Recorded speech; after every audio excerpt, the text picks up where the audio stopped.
Good afternoon, everyone, and welcome again to another leg of the FMDS. Let's talk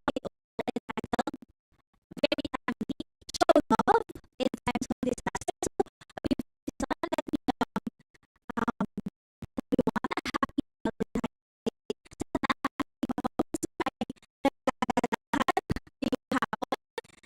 yes, dahil medyo mabigat ang ating idea, ang ating discussion.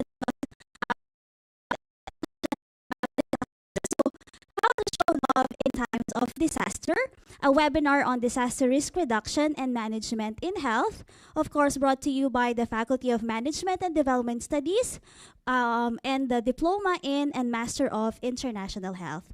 So, to give us a welcome remarks for this afternoon event, let me call on our Dean, Dr. Primo G. Garcia. To Dr. Jesse Dison of the Philippine National Police Health Service, and to those joining us online via web streaming for this Let's Talk It Over lecture about disaster risk reduction management in health. Good afternoon. Here in the Philippines, disaster risks abound. Our country, being an archipelagic state located in the western edge of the Pacific Ocean and directly within the Ring of Fire, faces the constant risk of drought, typhoons, floods, landslides, as well as earthquakes and volcanic eruptions. We are all aware of the recent eruption of the Taal volcano. The natural disaster has affected thousands of families and caused millions worth of damage. Even the Los Baños municipality has slightly been affected by the ashfall. Currently, there is also significant and urgent threat to global health with the outbreak of the novel coronavirus. Today's LTIO lecture, organized by the Diploma in Master of International Health program of the Faculty of Management and Development Studies, will provide us with an overview of the basic concepts, principles, tools, and processes in the management of health emergencies and disasters. Hopefully, this lecture will help us appreciate and understand the interventions being made at the national level to address the recent trends in disasters. We recognize your presence today as a strong commitment to work towards a safer, adaptive, and disaster-resilient Filipino communities for sustainable development. Thank you and a pleasant day to everyone. All right, so thank you, Dean Prime. And now to introduce our speaker, let us call on the program chair of the Diploma in and Master of International Health, Assistant Professor Myra D. Aruga. Good afternoon po sa inyong lahat. It is my pleasure to introduce our guest speaker for today, who is an alumnus of FMDS. He recently finished his master's degree in international health here at UP Open University. He took his Doctor of Medicine and Bachelor of Science in Medical Technology degrees at Far Eastern University and is now working at the Philippine National Police Health Service. Because of his outstanding performance as a member of the Philippine National Police, he has received numerous operational, administrative, and miscellaneous awards. To discuss about disaster management and risk reduction, please welcome Dr. Jesse Dison. Thank you, Ma'am Sir. Good afternoon po, and I'm very much elated to be invited again to my alma mater. I would like to discuss this afternoon timely and pressing issue, Sir, Ma'am, with regards to the disaster management and risk reduction. We all know that time immemorial that the Philippines is always plagued with disasters. It is some are reported, some are not, and unmistakably we have floods, storms, volcanic activities, and such related disasters, either man-made or also related to the climate change. Did you know that just this February 1 to 12, we had 202 earthquakes. The range of the scale is 1.5 to 6.1, and the strongest was that 6.1 was recorded at Davao Oriental last February 6 at 7:30 p.m. And most of those are consolidated by the PhilBox. on the report that is seen on their website. Goes to show that the Philippines is by its geology has a frequency of what do you call them, hydrometeorological hazards, and have been cited by compelling need for the nation to address the disaster risk and reduction management. And uh, with that, our institution, along with other local international governments, are working on overtime, not just on a timely basis, but in preparation for all of these consequences and concerns.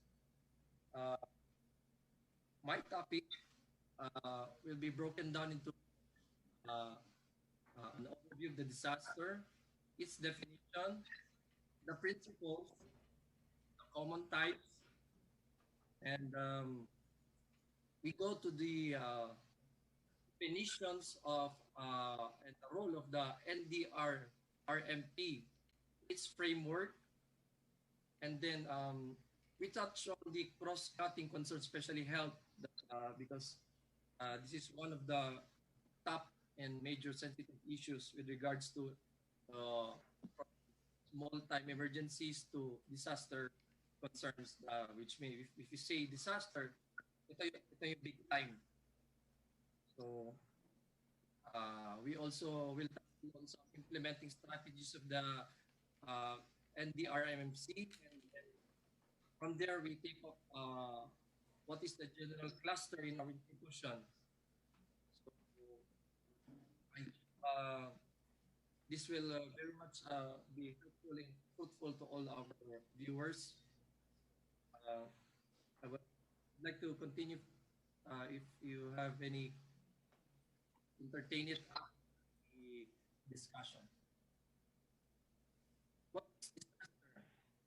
Again, we all know that disaster is the disruption of the function of a community or society. When we say disaster, parang disaster yan, parang ganun sa Tagalog eh. But in a sense, there is not just a material or loss of lives, but there is the collateral of economic and dysfunction of the whole society. That's the general sense of definition of a disaster. So, how do we define disaster management? Again, it is synonymous with emergency management, but our level for the doctors, it is usually reserved for uh, um, handling emergency cases, whether it will be an individual or a group of people. Management is creation of plans through which communities reduce the vulnerability of hazards and cope with the disasters. They plan. In short, disaster management is planning. Usually in the military parlance, we use if you fail to plan, if you fail to plan, then it's really a failure to have a plan. So that's why in our setting, in our institution, we usually have planning. We also do pre-planning. May plano ka na, nag-pre-planning pa kami sa mga ganitong bagay. So we always revise our management, although most of our management is approved by our top echelons, our top generals.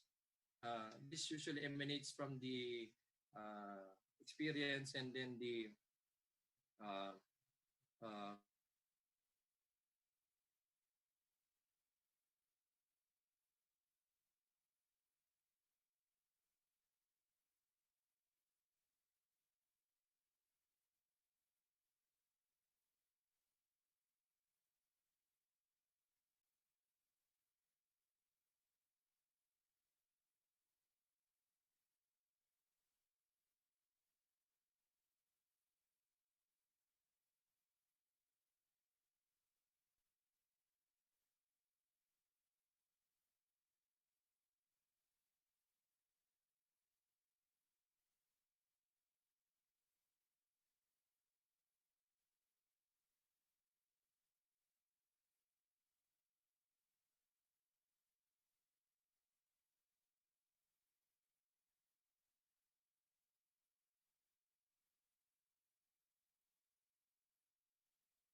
society. How about another principle is that disaster management should use resources that exist for a day-to-day purpose. We do not want to waste resources because in the sense that if the disaster strikes and it takes long for that to recover, that principle is that we have to be judicious in the use of our resources, whether it be donated by other countries or whether such resources is just limited. And we have, in particular, some countries like those depressed countries does not have much sufficient donations. That's why we have to make avail of the use of our day-to-day purposes. These are the basic principles of disaster management, and I hope our listeners in an overview can grasp the principles. Ito po yung pinaka-basic principles ng pagmamanage ng disaster. Another is organizations should function to an extension to their core business. What does this mean? Each organization, private or government, should have a knowledge of not just their regular routine business day-to-day basis, but as I've learned from my previous with my previous good mentors, I've said that there was an example of a health in all policies. In a sense, this principle, organizations have functioned as an extension of their business. They have always that reserved role for the disaster management, not just their regular or routine basis of management, but again, they should have that extension of the disaster management. For example, if I was in the ABS-CBN, I would always consider that having an executive or responsibility, corporate, what they call, sometimes they call it the corporate responsibility of having a disaster management, helping out the government. So that's an extension of their core business, their corporate responsibility. The principle of individuals are responsible for their own safety. Yes, it is taught even into the lowest grades of our children that disaster management starts with the basic unit of our society. That's why it's very important to core down or cascade all our plans from the national government to the local government and then to the individuals. This should be a basic instruction for all of the individuals, especially in the learning cascades of our society, especially now those in the teaching institutions. Another principle is that disaster management planning should focus on large events. I remember when I was in Task Force Ebola, was in an island before the this corona. I was top in the Task Force Ebola. We had to design, before we arrived at the island, we had to design a plan. What if there will be a problem inside the island? What if our personnel will be combative? They won't subject to our quarantine procedures or even to a day-to-day basis in the checkup in the island. So you have to have a disaster management planning. Usually this is taught at trainings and seminars should be continuous, updated, and it should always be given freely as much as possible to all local, to all our forms of institution, whether private or public. So as sabi nga nila, we don't know when will disaster strike. So my experience, besides those specialized trainings, in the application of during the task force was luckily, although we had that contingency, not contingency plan, but disaster management plan, we were so blessed enough that we had to foresight the situation in case that there was an infected inside the island. And again, that experience was that Ebola has a higher killing rate than that of coronavirus. So we were blessed at that day when we were assigned at that island to help out our countrymen. So we should plan for bigger, large events. What are the types of disasters that we hear? There's the natural, which is the storms, typhoons, the environmental emergencies like after this storm, there's the sequelae of floods, flash floods, people buried in Abra, you hear in the news. Complex emergencies, there's already the storm, the flash floods, and then comes the earthquakes. These are complex emergencies. Pandemic emergencies, which includes the coronavirus, for a classic example, as we are facing now. It is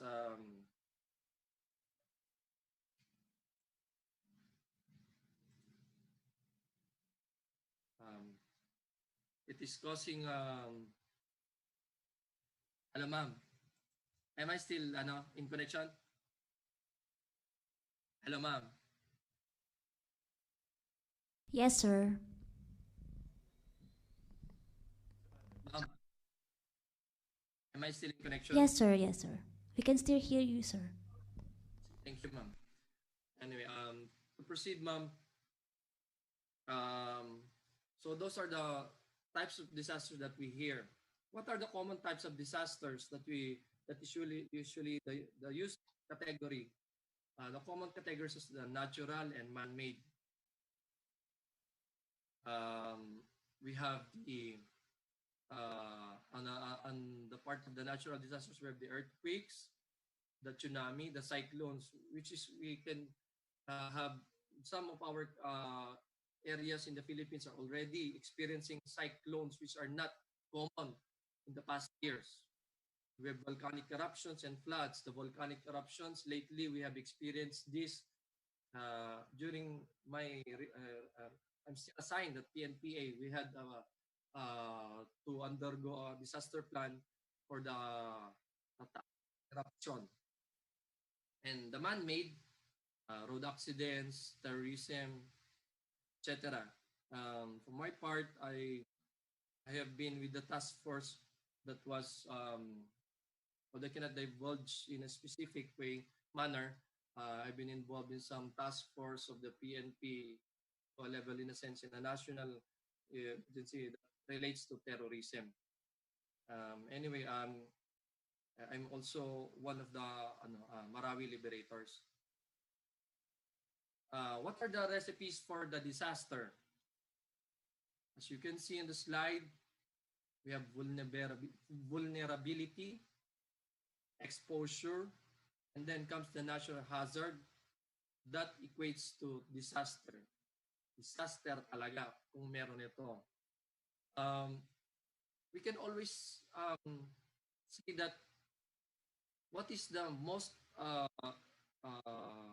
top of those discussed from the vulnerability, exposure, natural hazard. Usually it is the ill preparedness of our country, the vulnerability. That's the part in once we have a weak preparation or we are very much vulnerable, that's the key recipe for the disaster. What are the risks for our disasters? We have natural hazards, the vulnerable systems, our systems, the man-made systems, our willingness, or what we call the ability. For our natural hazards, we have the knowledge of the potential catastrophic and chronic physical events. We have our past experiences and our foresight or probability to mitigate our disasters. Our speed or our, what do you call this, how we respond readily to such natural hazards.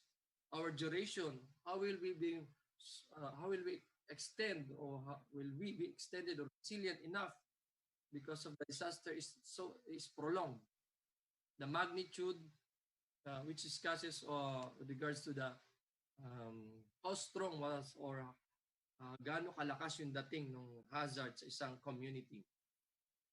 There is some communities are populated at around less than 1,000, and then comes the hazard or the disaster, which causes a very high impact on that on community, especially it is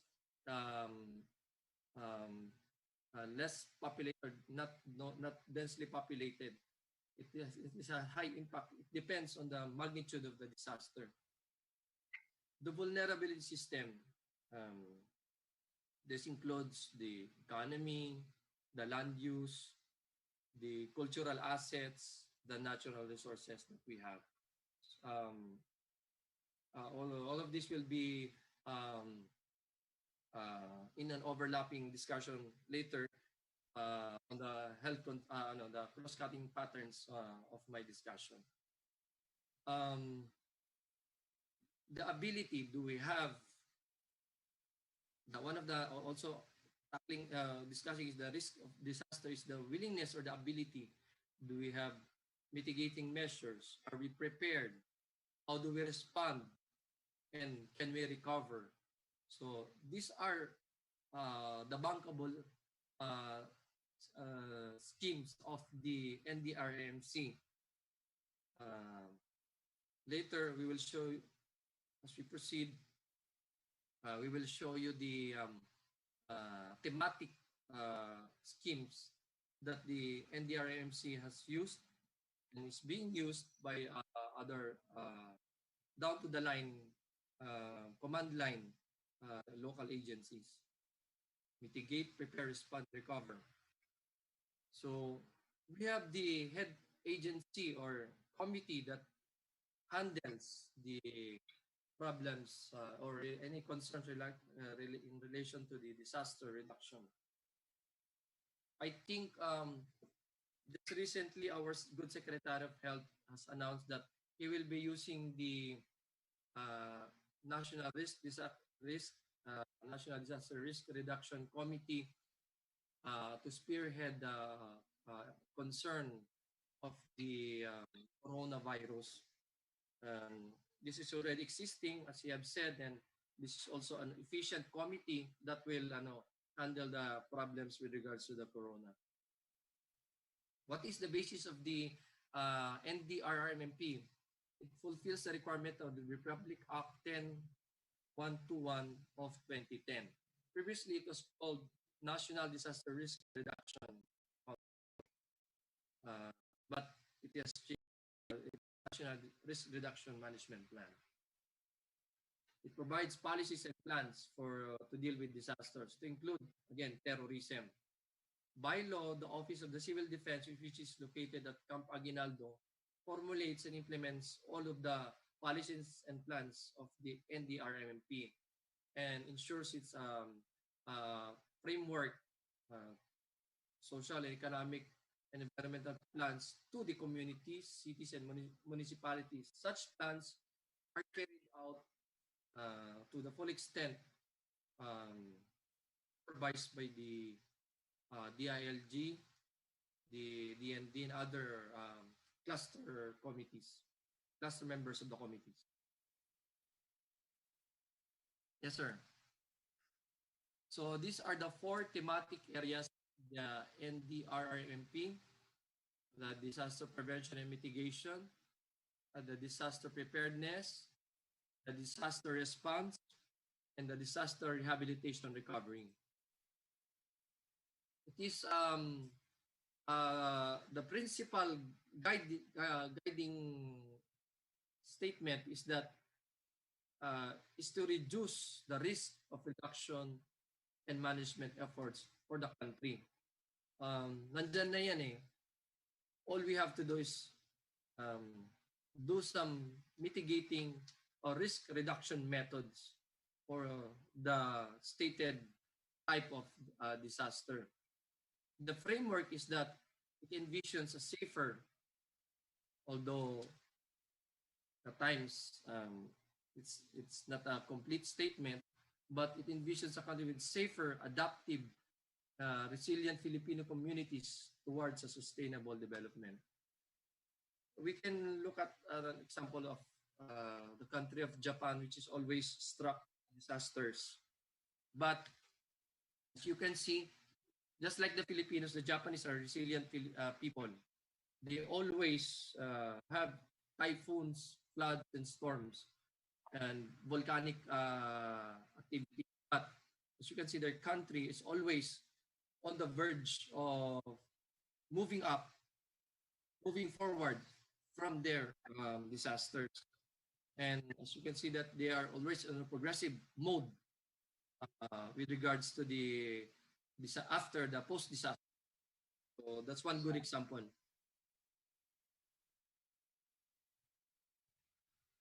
So there is for info. Yes, sir. Maliwanag. Hello, sir. Yes, sir. Okay po. For the information, there is the National Disaster Risk and Reduction Management Plan extending from 2011 to 28. It is already published, and then it has some guide. It is a guide for our local government that we can use. It includes activities, indicators, agencies involved, and the timelines used by our and the National Disaster Risk Reduction Council for those thematic areas. So these are the disaster preparedness, the thematic areas: disaster response, disaster prevention, disaster rehabilitation, and recovery. All of these are co-equal. The disaster preparedness is not has no higher value than that of the disaster response, or nor the disaster prevention. All of these are given equal importance and priorities by our government. The following is our, I will not dwell so much onto these maps, but these are nice to know references of which you can see that we have been given data by the Pag-asa regarding the rainfalls that have annually that have visited the Philippines. This data is this shows the thunderstorm frequency of our country. The distribution of faults, especially in Luzon and Mindanao, we have lots of faults. The tsunami-prone areas in the Philippines. As you can see, Palawan is not included in the tsunami-prone area of the Philippines.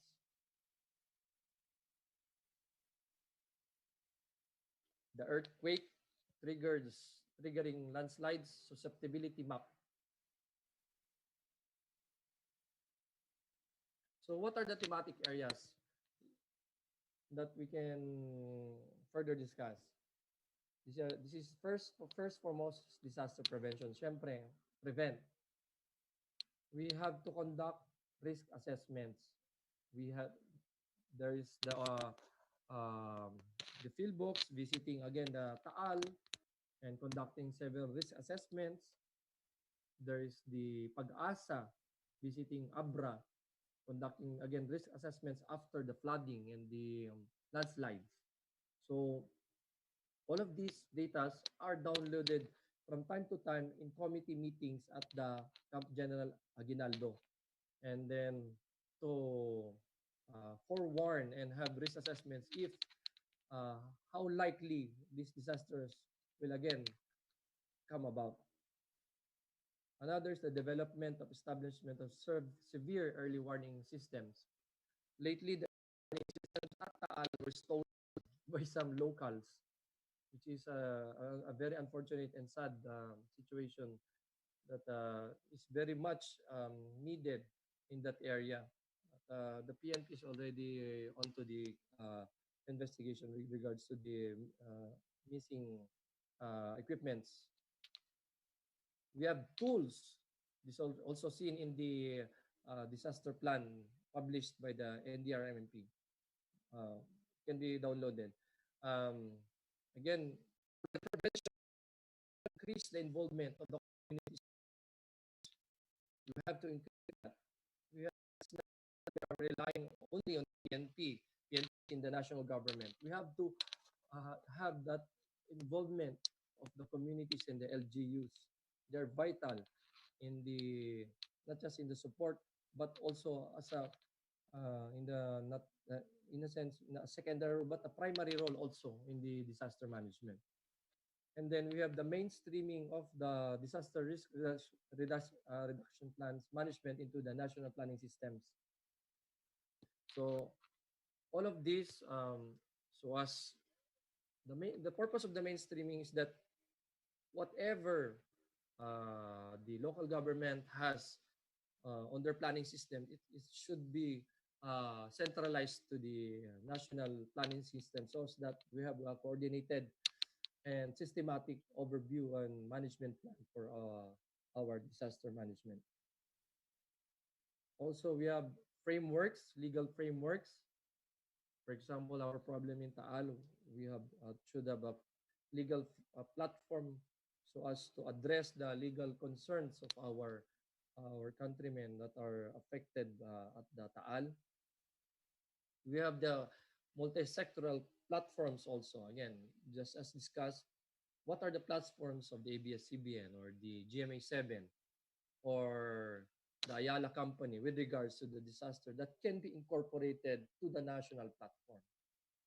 And one important also is in the prevention is the resource allocation. We should always have resources, not just international resources that we request, but also should have national resources. The next thematic is the disaster preparedness. So from the previous prevention, now we go to the preparedness. So especially the scientific communities and agencies of our government conduct researches and they exchange these researches with their international counterparts. It is not, we cannot say that we don't need our international counterparts. We will always need our international counterparts, especially in trainings and exchange of technology purposes, because we are in the globalization of our era. There's so much that globalization can do, but downside of globalization is that the transference of the coronavirus is part of again globalization. So we also conduct multi-sectoral dialogues. We have capacity buildings. This includes the training. We have contingency plans in the preparedness. We have information education materials. We have information database to be generated from time to time, and this should be timely in a manner, in a sense. This should be included in the school curriculum, again from the elementary down up to the college levels. Even in our subjects in international health, we took up disaster planning. The existence of disaster communication procedures. This is very much one of the vital parts of disaster. Without communication, then the area in Taal can be isolated, especially that disaster comes rapidly or strikes rapidly on an area of our country. So communication is important. And we do in the PNP, we do away with fake communications, fake labelings of situations. That's why the PNP is also um, on the side of criminal procedures, conducting criminal procedures on fake news. As you can see in the past days, our anti-cybercrime is on the pursuit of fake communications, fake news. That's one of the roles of the PNP, especially in disaster, because again, in our law, if you commit a crime during disaster, it's not mitigating, it is always aggravating. It's, ibig sabihin nun, for example, in a layman's term, if you commit looting or rape during a disaster, that's aggravating. It's not a mitigating circumstance. Lalong lumala yung kaso mo. So, ganun po yan. So, the disaster response, we have established mechanisms that is operational during the disaster response. And we always practice this. We always polish this disaster response mechanisms. This includes skills in search and rescue and retrieval operations. Just recently, that Taal incident, the Taal tragedy, we had there are casualties, but we had less casualties than from the previous histories of Taal because we are improving in skills in search, rescue, and retrieval operations. The last eruption of Taal was, I think, 1911 by history, which caused so much damage on the part of the regions nearing by regions. For the disaster and rehabilitation and recovery, again, this is equivalent with the other thematics. When I was in Marawi, although terrorism was already at its end at the time we were there,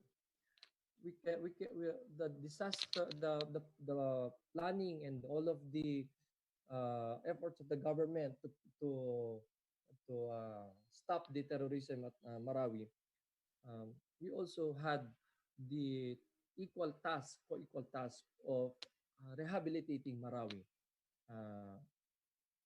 We have to do that because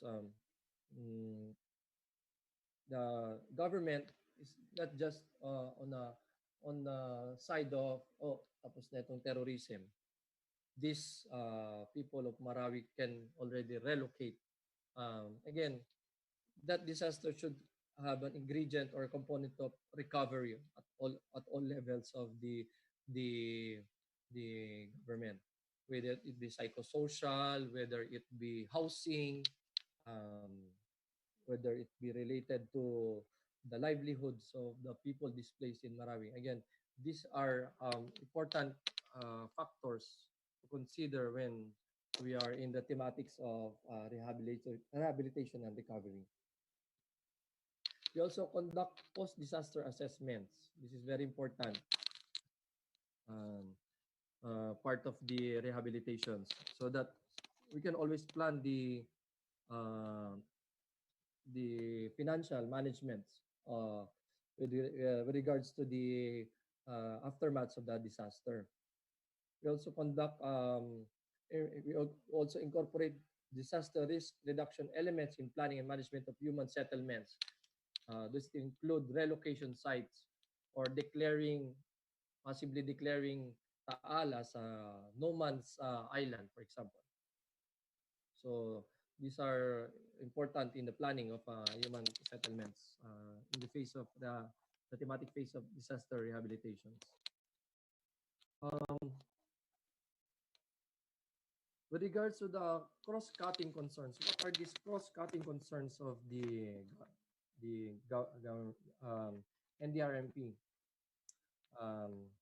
Ibig sabihin nito, ano yung mga importanteng considerations na kailangang attach during the planning ng thematic areas. This includes health, human-induced disasters, gender mainstreaming, um, environmental, and cultural or indigenous practices, and rights-based approach. So let's tackle this one by one.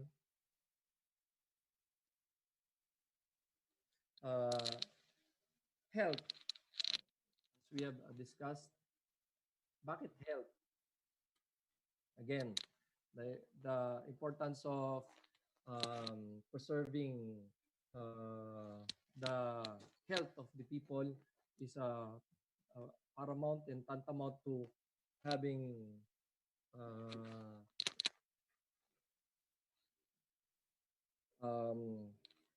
addressing the concerns of the diseases, the vulnerability of our people with regards to the health concerns, which includes health resources,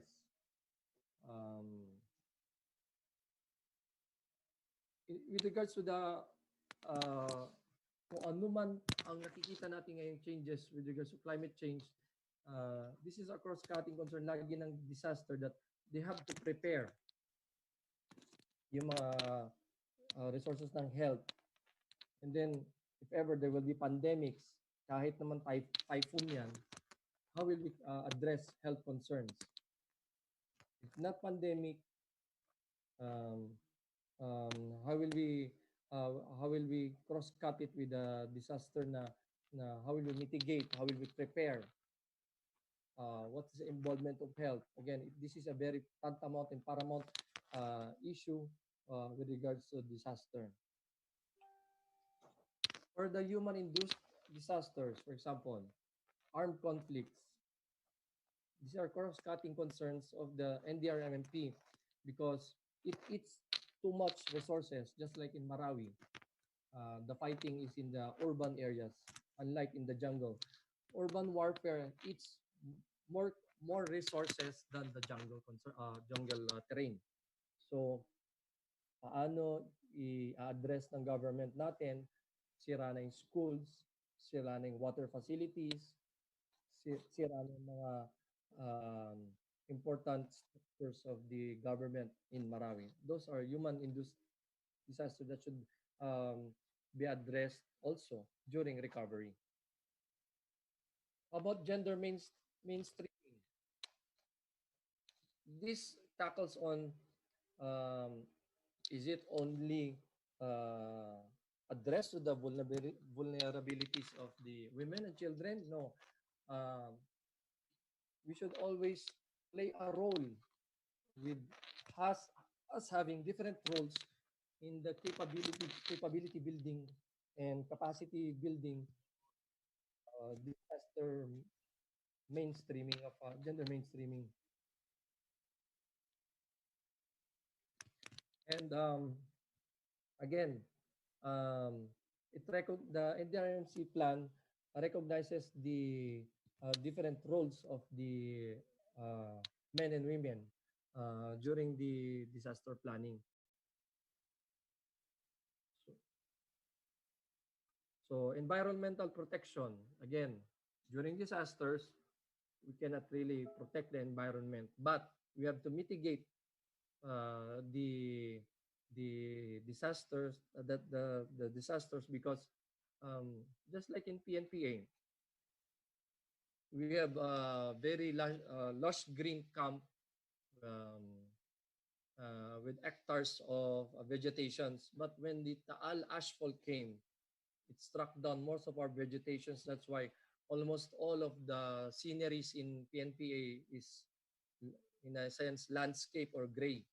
So we cannot just perform our activities like the regular activities of jogging or other regular activities because our cadets has to wear masks, and then all of our environments there are affected by the ashfall. So we have to protect the environment as much as possible during prevention. If the disaster strikes, and then at least there are some at least mitigating measures or left what is environment that will help us in recovering from that disaster. For example, flooding.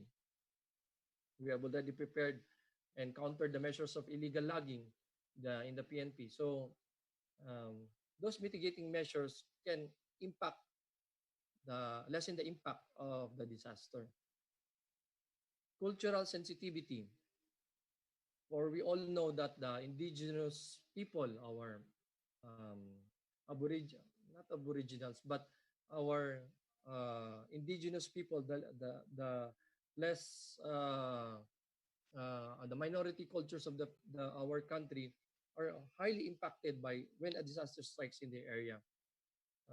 They are displaced, and they have cultivated and they have considered their areas as their land of livelihood or aboriginal practices. That's why we have to cross-cut the education of disaster and mitigate also the plan, include them into the planning so as to mitigate the concerns of these disasters.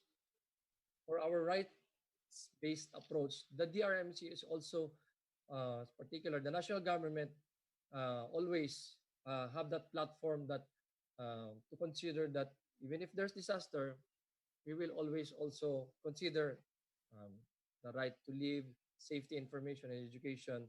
It's not just that yes, there is livestock in Taal, but we also have to consider the safety of our why uh,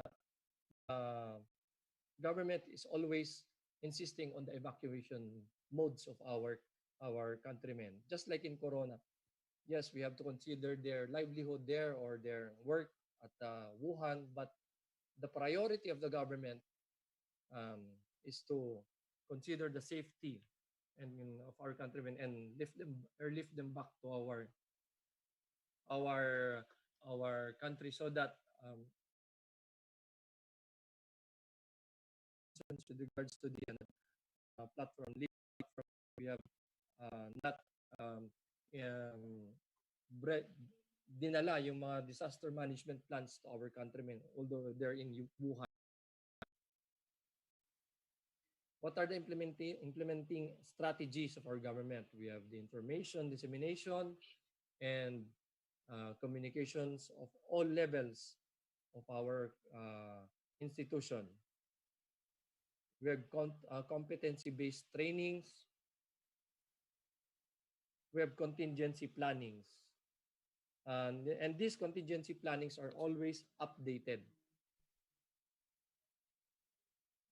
We have educations for our formal educations for our staff under the that are working at the DRRM and those at the National Service Training Institute.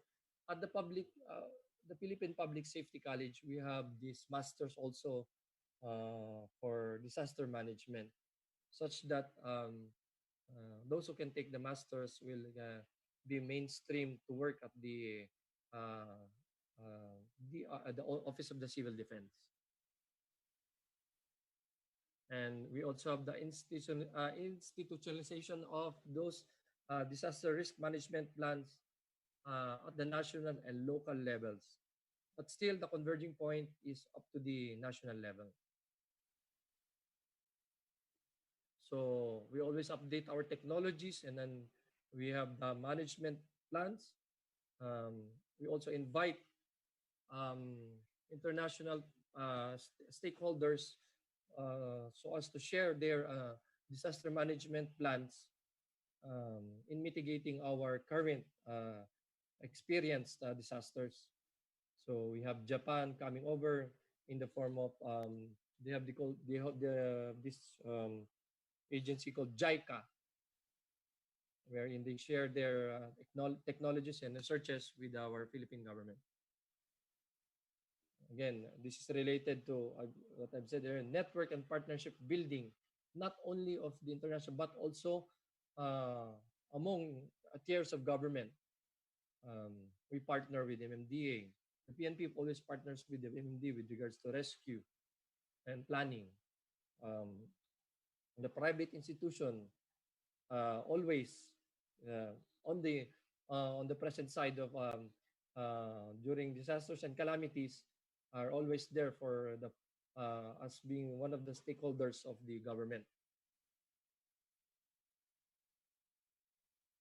So I don't.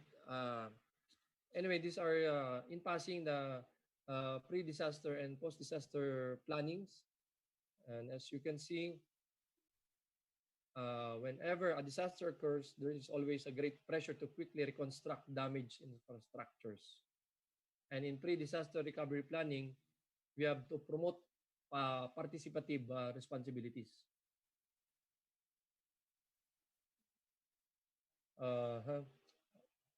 So I would like to uh, go now to the disaster management um, of our institution, the PNP. As shown in the slide is the basis for the creation of our incident management control, the Republic Act of 2020, Disaster Risk Reduction Management Act of 2020. These are the agency heads. This is our derivative incident management committee, previously signed by our chief PNP. This is our letter order of instruction. And the purpose of the critical management protocols. In the PNP, we have various diverse books with regards to management of disaster. And we have protocols for that. We have operational protocols for criminality and also in disaster management. We have the committee at our NHQ, National Headquarters level.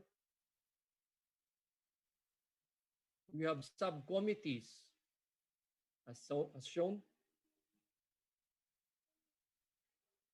This is the general cluster seen at our national government.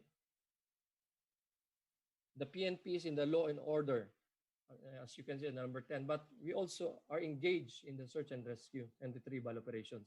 Seen, as you can see, this is spearheaded by AFP. But all of this, the PNP overlaps functions with the other agencies. So the PNP cluster, we have law and order, search retrieval, logistics, management of dead and missing, the health, which is the under the lead unit of health service. Under the dead and missing, we usually tap the crime laboratory. For the search and retrieval, we have the special action force, of which also it is at the regional level is the provincial management groups and the regional management for regional mobile forces. So this is the cluster group for the PNP. As shown below, we have checklist after the pre-disaster, after the sounding of the alarm, what we call that. We have checklist for our institution. We have during the disaster, and we have post-disaster checklist. These are guide checklists. So as you can see, this is also included in our protocols. Anyway, I will not dwell so much or bank into our checklist, but it's nice to know that for our level, we have a cluster and a management team in our diverse organization in the PNP. The PNP is a very dynamic and diverse organization, and I hope we can always partner with you with regards to the disaster management. All right, That's thank you all from very my part. much, Thank you. Dr. Dizon. So, for our viewers, of course, we have invited our students of FMDS, to attend this webinar. So, we have online viewers. And Dr. Dizon, there are some questions here po. Copy, ma'am. All Go right. ahead, ma'am. Sir, COVID-19 is also a national security issue, right? I would like to ask if there is any sanctions for those who go against quarantine issues, and what is the role of PNP? Thank you. Yes, ma'am. This is a national issue and a national concern. Um, Again, the protocol is emanating from the quarantine protocol is always emanating from the DOH, and the PNP always banks on and relies on the DOH protocol.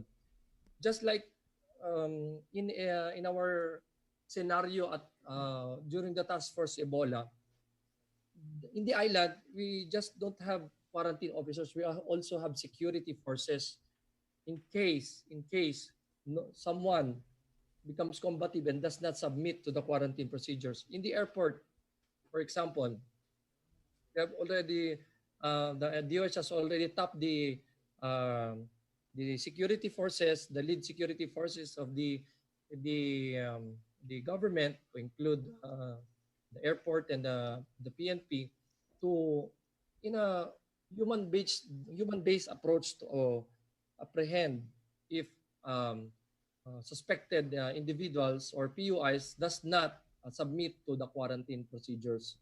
And just like our ongoing quarantine procedures at the Region 4, those who came back, there are also security layouts for that. And that is the role of the PNP, primarily to help out the DOH in mapping the security concerns of not just for the security of those persons under investigation, but also of the surrounding areas that of the quarantine facility. Thank you. Okay. All right. So next question is, how about animals? Aren't they included in DRRM planning and efforts? Case in point, Taal and Rest. Many animals were left behind by the inhabitant there. Um, it's not an outright word to say that they were left out.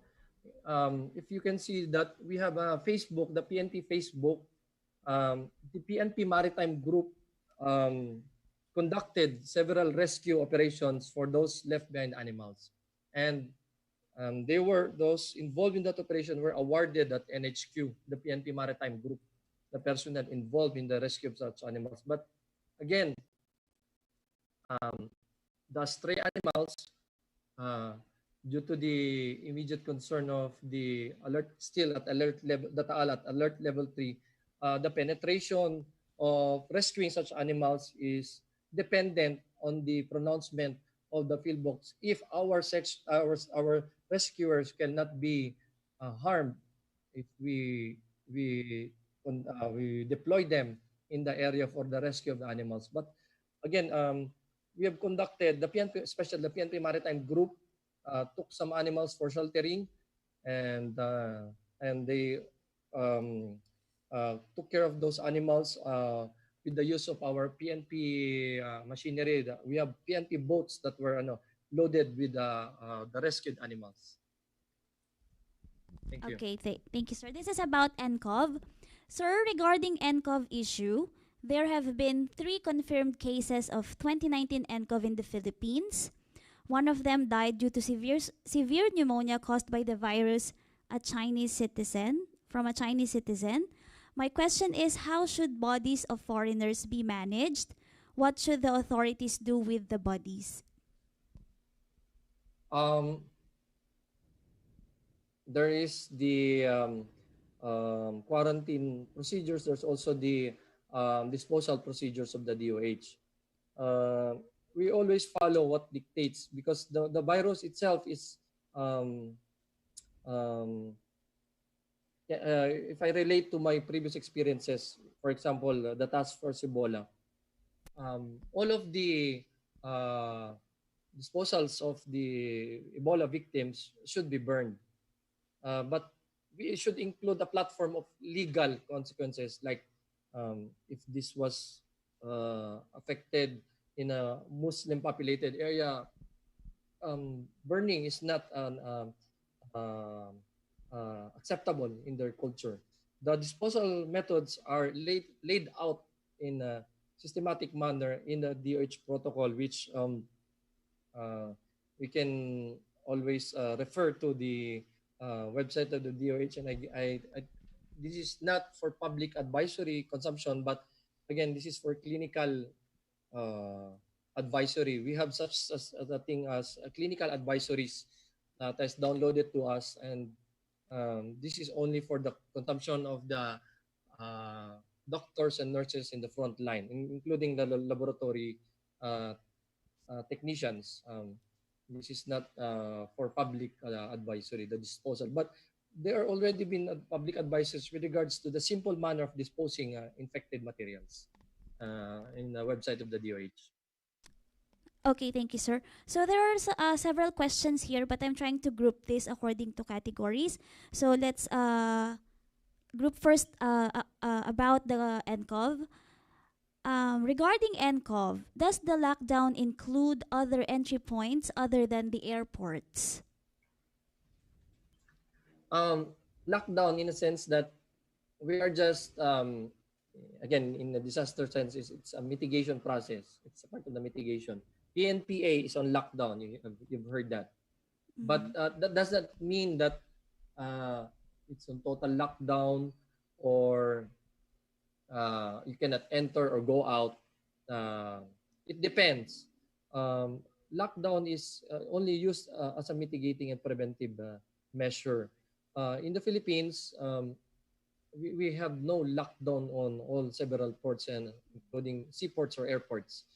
And we are minimizing this so that the legal platforms cannot be violated. There are legal consequences if you declare lockdowns. And again, disaster planning includes legal frameworks. So we do not lock down seaports and airports readily. And we have to be in a legal-based approach or platform when considering that with the COVID-19. Okay, sir.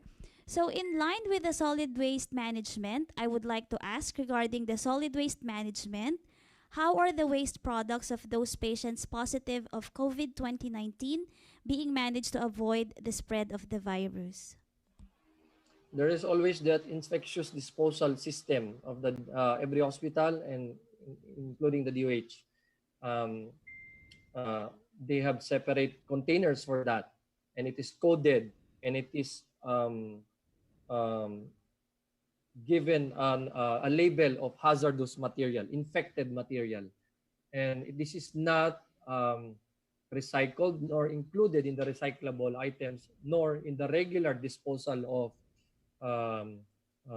collection processes of every hospital.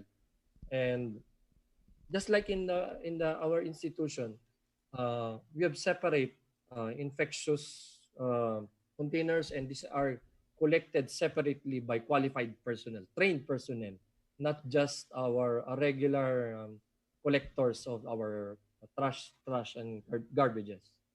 So the DOH, if such materials are really tantamount to or very effective, they have also the crematory building in the DOH. Can incinerate all those infectious materials. Okay, thank you, sir. This one is not about the NCOV. Since NDRRMF focuses on disaster preparedness and impact reduction, do the offices have plans for affected citizens in disaster-prone areas for their sustainable living than simply letting them evacuate the area? I think my question is far from the function of the office, but I think people's livelihoods are part of the whole issue of disaster impacts, like in the case of the Taal volcano eruption. Yes, indeed, well said.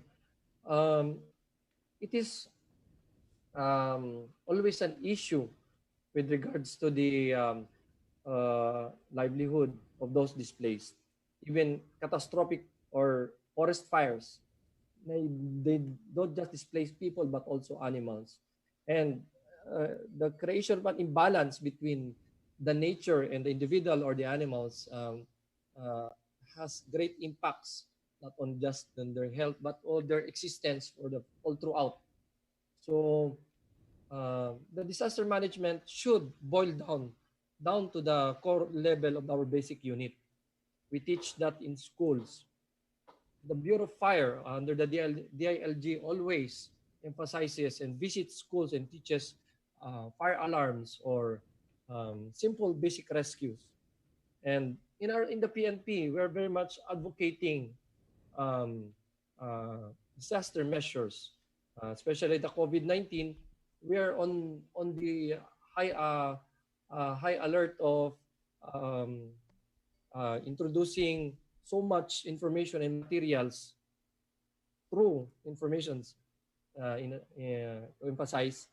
We are conducting seminars to all our offices, and that should be the case.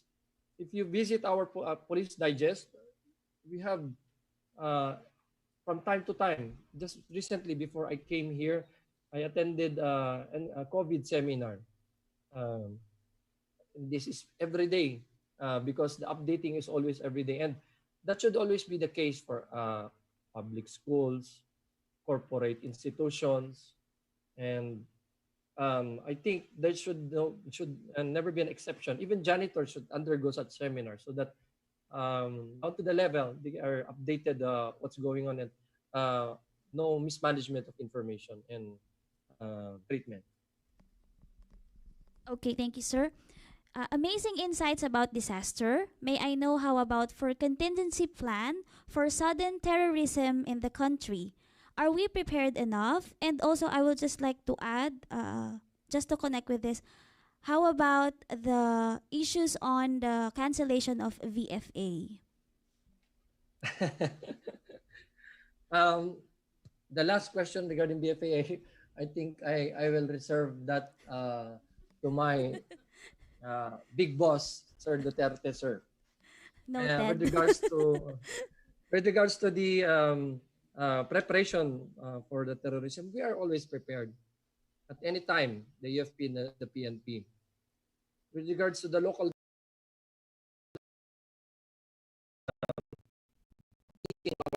barangays, with regards to the effects of terrorism, for example, if there's suspicious people, Indonesian looking or whatever, sorry for the term, they report readily, these local barangays report readily such suspected people to our nearest police station for their activities. And we conduct active and proactive intelligence networks, not just for our counterparts, the AFP, but also for the local barangay intel networks, barangay intelligence network as we call it, BIN. And if I taking again from the experience, we cannot totally say that the SAF incident, the Mama Sapano incident, was a failure because we took care of the one of the co-equivalent of Bin Laden, co-equivalent bomber, which killed almost 200 people in our neighboring country. The Philippines did that with is one of the international wanted terrorists, and we are safe to say, including the Marawi, we have finished the ISIS in just months, which the other international communities were doubting that we will be prolonging the disaster 2 years, just like Syria or Iraq. They're still plagued with that disaster terrorism. But the Filipinos, we did good. So the Marawi was finished within 4 months. Okay, sir. What about your insights regarding the creation of Department of Disaster Resiliency? I think with regards to that executive or top level decision, it is always a welcome.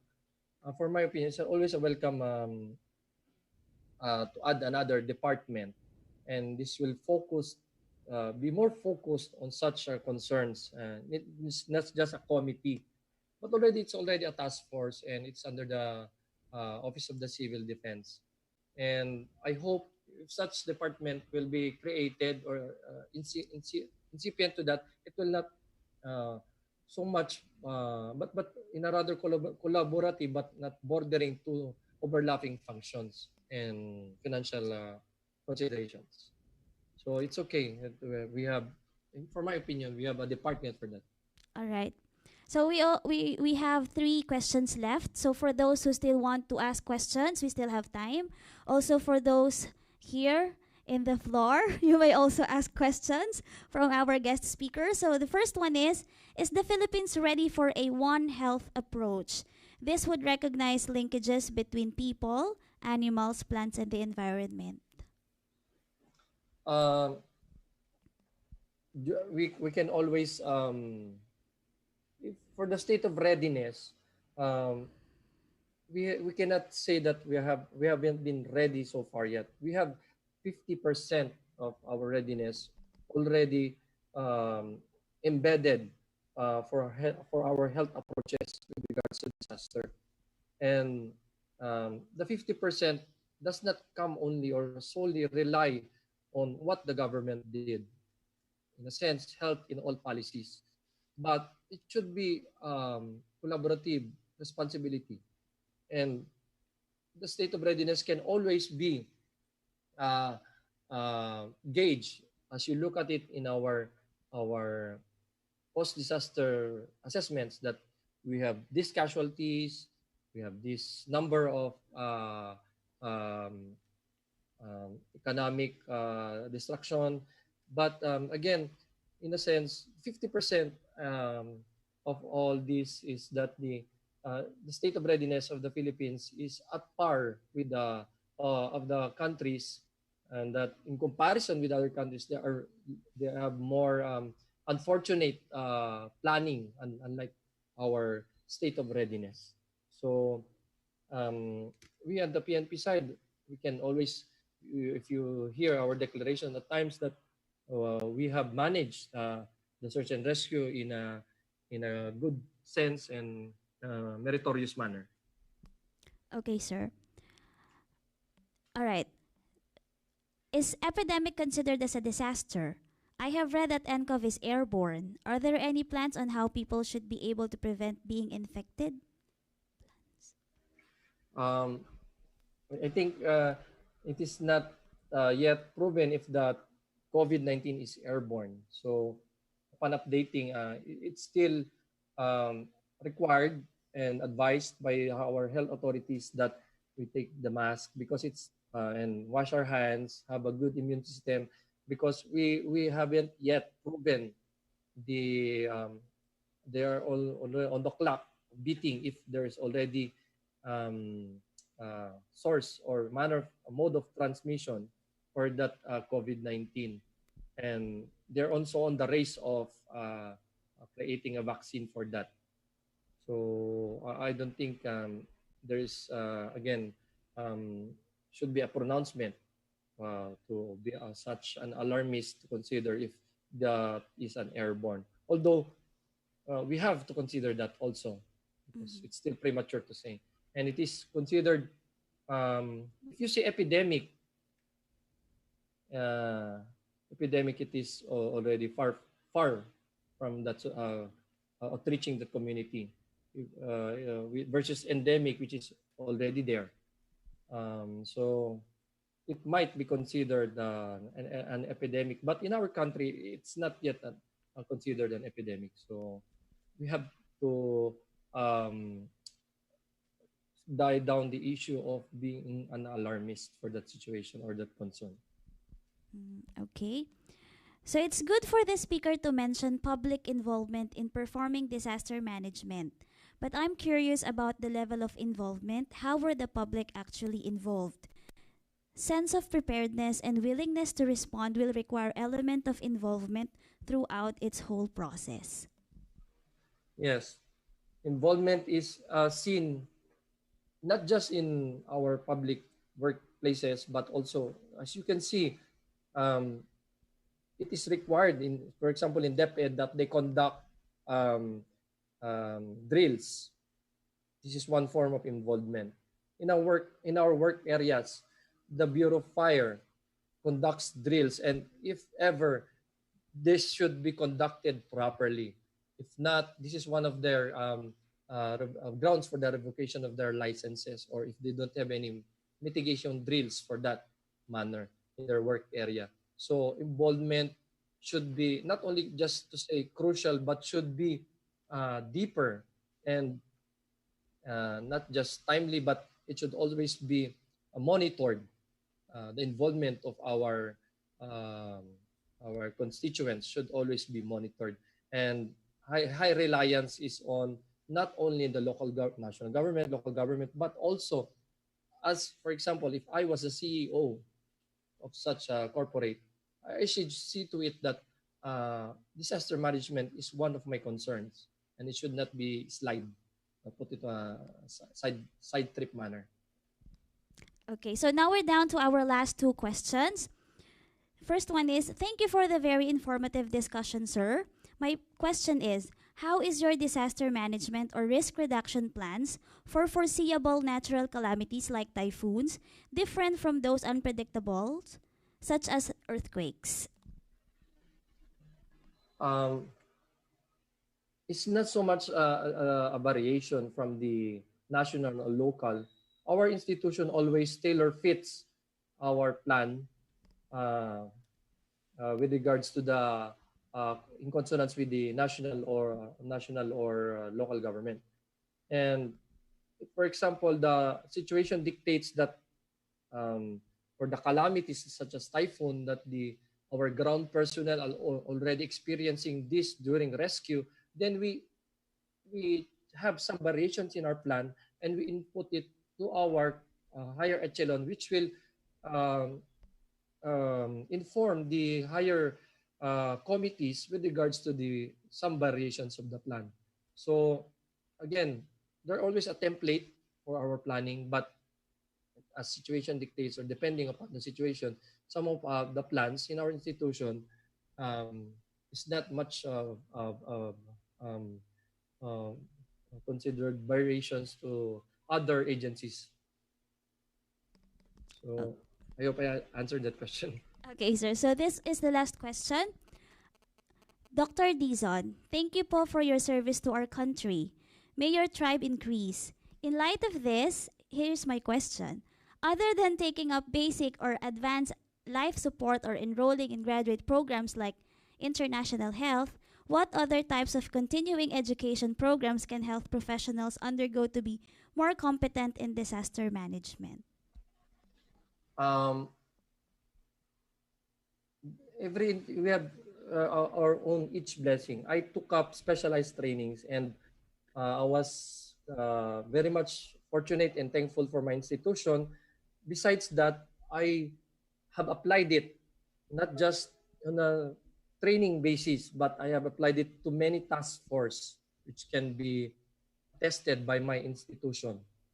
And I think aside from taking those routine or regular courses, which is very, very, very also highly included and should be included in your capabilities, I advise to take up specialized trainings. I took up radiological detection at PNRI, even though notwithstanding I'm a medical officer. Things like that. I took up Ebola training or tactical trainings, which can help, in a sense, the country, or in any immersive situation, can still be what you call this, completos recados, na makakatulong ka sa country mo. So, but again, we have all our own blessings, and the basics, including the advanced cardiac life support and basic life support, uh, can be addendum to the other specialized trainings that the your institution can offer. All right. So Thank you very much, sir. Actually, because FMDS loves you very much, we actually offer different continuing education programs that caters to mitigating climate change, disaster risk reduction. We actually have, if you will visit our website, you can check our courses like the Integrating Climate Change, Adaptation, and Disaster Risk Management Policies, Plans and Investment Toward Inclusive and Sustainable Agricultural and Rural Development. We also have Organic Agriculture and Responding to Climate Risk in Agriculture and Natural Resources Management. So these are the non-formal or continuing education courses that would help you understand more about these topics. So thank you very much. I think we still have time and we still have two more questions. yes, ma'am. Go Okay, ahead, sir. ma'am. Uh-huh. I have a question. Would you consider communicable disease outbreak management, periodic drill or exercise as basic requirement among hospitals in the Philippines? Yes, if not just this trending situation of the COVID, it should always be part and parcel of our education purposes. So we should also have a communications or infectious drill. So again, the committee on the Office of the Civil Defense should consider. And no, I know they are always they have plans for that, and I'm not so much privy with the page per page of the plan, but I think they have such plans for or disaster plans for in terms of infection drills.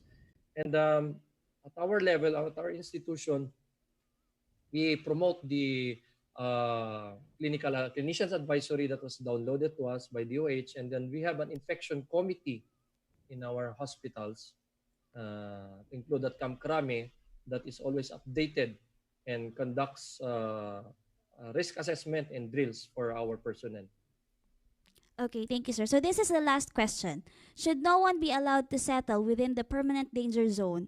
Is this a good idea as a DRRM measure? Um, with regards to the if if we discuss for the opinionated side, for my opinion, it should be considered no man's land already because it eats up resources. For example, they come and go from the evacuation center, and we discuss about financial matters if you evacuate people, and not just the evacuees, but we also consider those rescuers. And then if it comes to the legal platform basis, we should always consider if that will be the pronouncement in that area, um, which is how will we take away the uh, invested, not just the livelihood, but the invested considerations of each people or tradition or culturals. If we discuss such concerns of considering no more islanders in that area. So anyway, it is a it's not just a paradigm shift, but we should always consider that there always will always be cross-cutting issues and concerns with regards to if we declare that area that in no man's land. Okay, sir. Sir, sorry, meron pa pong isang humabol. Is there a Okay. need for capacity building in risk reduction and emergency preparedness in health sector in connection to COVID-19? Of course. Um, Again, I was in the task force. I myself always wants to be um, updated on my trainings and my knowledge.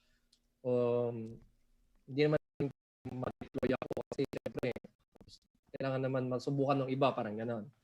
But once ma-deploy ka, there's always this worry, not just you, but by your family, that you will be infected. So capacity building is very important because it enhances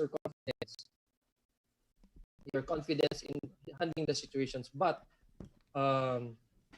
it should not be the always the your capability, you have capability building, but you don't have courage for deployment. So there's not that good recipe. There's always capacity building and the courage to apply those trainings. Okay, thank you very much, sir, for all the discussion, for all your insights, and about this disaster risk reduction and management in health. So for now, we are going to award your certificate of appreciation virtually dahil tayo ay Open University. So let me invite our Dean, Dr. Primo G. Garcia. Also, our Chair for the FMDS Public Service Committee Chair, Dr. Joan Serrano, and our Program Chair for the DMIH program. So let me read the citation. University of the Philippines Open University Faculty of Management and Development Studies presents this certificate of appreciation to Jessie P. Dizon as guest speaker in the Let's Talk It Over webinar held on 14 February 2020 at Sandbox UP Open University, Los Baños, Laguna. Signed, Primo G. Garcia, Dean of FMDS. I'm very much honored. And Okay, all sir. my advisors. Sir, Dean, sir. Dr. Dizon, ready for ano po tayo, photo op? Happy, Opo. ma'am. Okay po. Alright. Okay na. Okay, thank you very much, Dr. Dizon. If maybe you want to say something or you have a message for all our viewers and attendees of this webinar.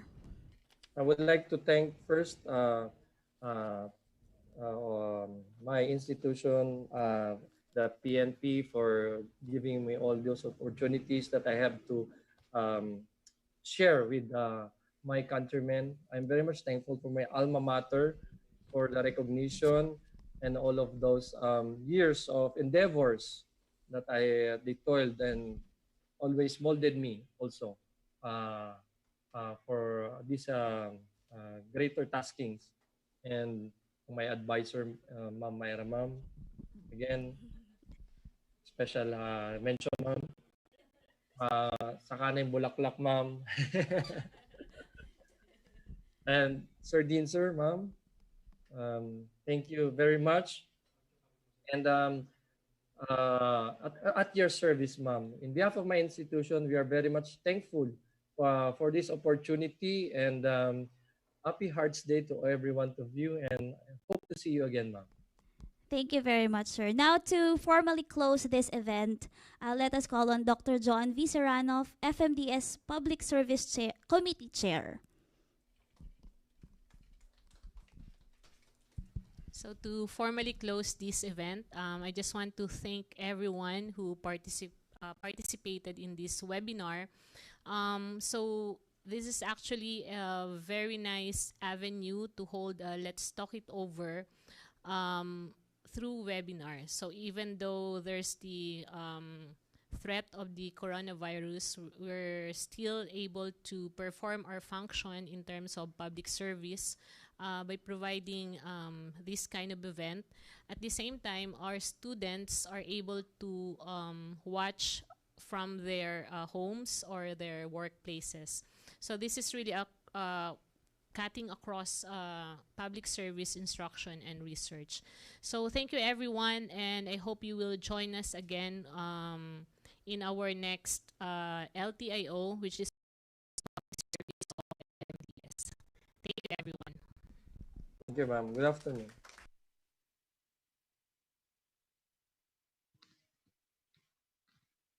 Signing out, ma'am. Signing out.